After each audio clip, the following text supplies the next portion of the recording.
everyone, it's JoJo Tavares, Heaven and Health YouTube channel, and my co-host, Terri Hutchinson from Hey. Anchored Not Anxious. And I am so glad that you're here today.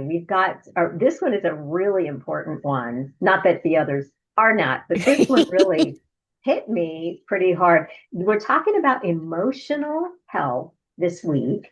And the question is, why do certain people increase our stress or anxiety level?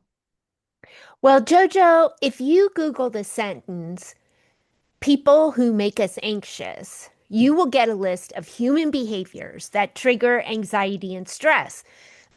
And that's exactly what I did because I personally, when I get around somebody who's very um, loud, a little bit abrasive, um I just immediately can feel myself getting tense inside, right? Yeah. But it goes deeper than that. It's behaviors like unpredictable or erratic mood swings, boundary violators, Mm. dismissive or trivializing language.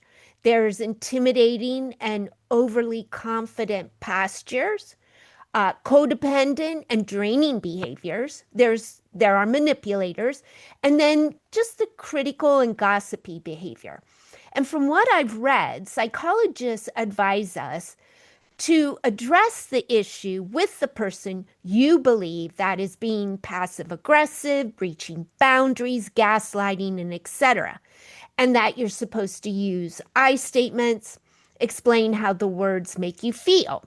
Psychologists say ignoring the behavior might reinforce it and will not bring a solution. Okay, so that's what the psychologists say. And I think it's important that you communicate your feelings and stand up for yourself, obviously. But from my standpoint, there have been times when I have attempted to do that in my sort of gentle, passive way. And, you know, they don't care, right? So, what I'm telling you is you can do that, but I wouldn't count on the other person altering how they behave toward you. All right. So, what's your experience, JoJo? Oh, absolutely the same. Absolutely. I think it does help how you communicate you've got to stand up for yourself because you're absolutely right. If you say nothing, that person thinks the behavior is okay with you and they keep doing it. Right. But if Right. you stand up for yourself, you need to do that in a strong way. I don't know if that's the right word, but you want to do it and say what you mean and be clear about what you expect. But you want to do it in a respectful way and Mm-hmm. that kind of thing. But my experience also is sometimes when you do that, the reason they're doing this to you, the reason they're treating you this way is because they don't care. Right. Right. And they will keep doing it. Yeah, exactly. And if it's a pattern that's, I mean, they would have to want to dig down deep inside themselves Right. and determine if changing themselves, well, if the relationship is worth the effort to change themselves. So, so basically, here are some tips, right? If you want to reduce your anxiety and stress that's activated by someone's behavior, okay? So first of all, it might be important for you to it might be important for you to determine what you value and do not value in that relationship or friendship, right? You know, if the relationship has value, then you need to determine what they do or say that creates the tension for you. You can limit the amount of time you interact with that person. Mm-hmm. Um, You can have honest conversation between you and them, and this can reveal the true value of the relationship to you and them. So, as the psychologist suggests, having a heart to heart and just saying, hey, when we get together, I feel, there's that I statement, I feel intimidated when we talk about this issue or this subject, or, and you can go from there. But if once you make them aware of of what you think and feel, they may value their relationship with you. So much so that they're willing to make the necessary changes in how they Right. communicate and behave around you. And you got to give them that chance, um, because they may not really even understand. And in their eyes or mindset, they're being helpful, right? Um, and maybe it's just a matter of finding a middle ground, right? So, Right. another tip is set boundaries if you don't have any. Um, I'm horrible about setting boundaries with people. Um, by the time I realized I needed to erect one, I've been mowed over, you know, and then the next time, it's a process. But Hmm. again, it's all about, number one, do I have to have a relationship with this person? And if I do, then the two of you have to figure out how to make it work, because if it's a work relationship or anything like that, family member, um, but second of all, if it's not, then you really need to determine the value.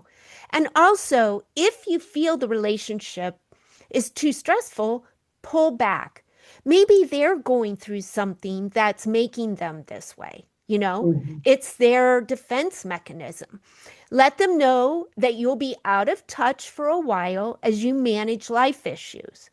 And this just gives you a little bit of space between you and them, some time to think and figure out, what happened in that moment or situation, and evaluate.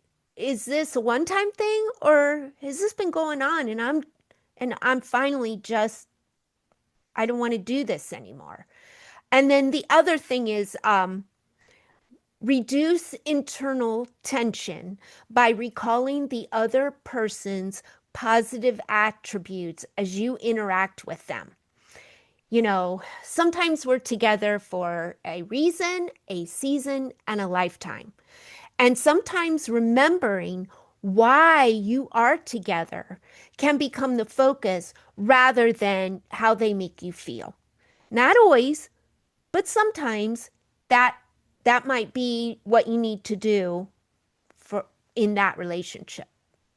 That's so true. There are so many times where, especially on social media, I mean, there are different things with, if you have a family member that's difficult, they're family. So the idea, you really feel like you should try harder. But on social media, there's so many people, they don't see your face, they don't see your reaction. I mean, I've had people tell me things, I had one person, I was telling somebody at my life group, um, today that one of somebody on Facebook said something like, "Oh, they were going through a tough time" or something like that, and I said, "Oh, I will pray for you." And she said something like, uh, "That's ridiculous," or "That's so funny," or something, and I'm like, "Praying is ridiculous." I mean, she just insulted my faith. And I was like, okay, because most people wouldn't say that to your face, even if they Right. disagree with you, they wouldn't say that to your face. But on social media, people will say that to your face. Yeah. It does, uh, the the fact that you're not in front of them, Yes. and there's sort of this. they think that there's this space that somehow um, gives them a reason to be able to say uh, what without having to think about it, right? It's just like, well, I can just put this out there and I don't have to be responsible for it. They don't think Or, you're an actual human being with feelings. yeah, yeah. Yeah, it's just it's too easy to throw stuff out there when when you don't have to be accountable for it in person. Yeah. And And that's why what you were talking about, boundaries, mm-hmm. is very important. But, for people I know, you and I are a lot alike. And so it's really hard for me to set those boundaries too. And I have given people chance after chance after chance. And after a while, I'm like, why am I doing this? Yeah. I mean, you don't have you don't have to be friends with people. You get to choose your friends. You don't get to choose your family.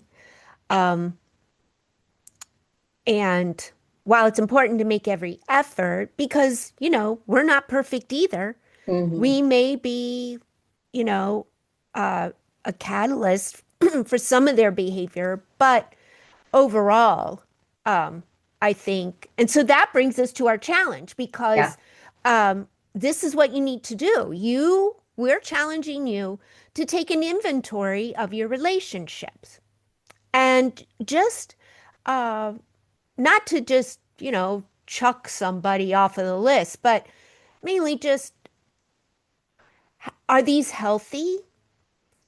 Do you come away from that interaction with them feeling better about yourself or not? Um, what value do they bring to your life? What value do you bring to their life? And and just figure out, is there a relationship you just need to, sort of take a break from? And and there are some relationships where, you need to do an all-out Stop. divorce, you know, and just say, you know what, I, this isn't healthy for me, and I have to think about myself. Um, and getting back to, loving others as you love yourself. Um, if the two of you are, contentious, if there's always tension there, you know, love the other person and just let them go. Love them So, from afar. right, right. So, I know. I've actually, that's a great challenge because I have a hard time doing that. I always feel I give people chance after chance. But if you're having an issue with them, they're probably having an issue with you too. It's not doing either one of you very much mm-mm. good. But to that end, I will say I very rarely will cut somebody completely out of my life. Right, right. I do that like very last straw, and I find most people are, you bring something to each other, and it may not be the perfect relationship, but nothing is. And Never. yeah, but it is important. So we do challenge you this week to take inventory of your relationships and see if there isn't somebody who is causing you a lot of angst. Yeah. All All right. right.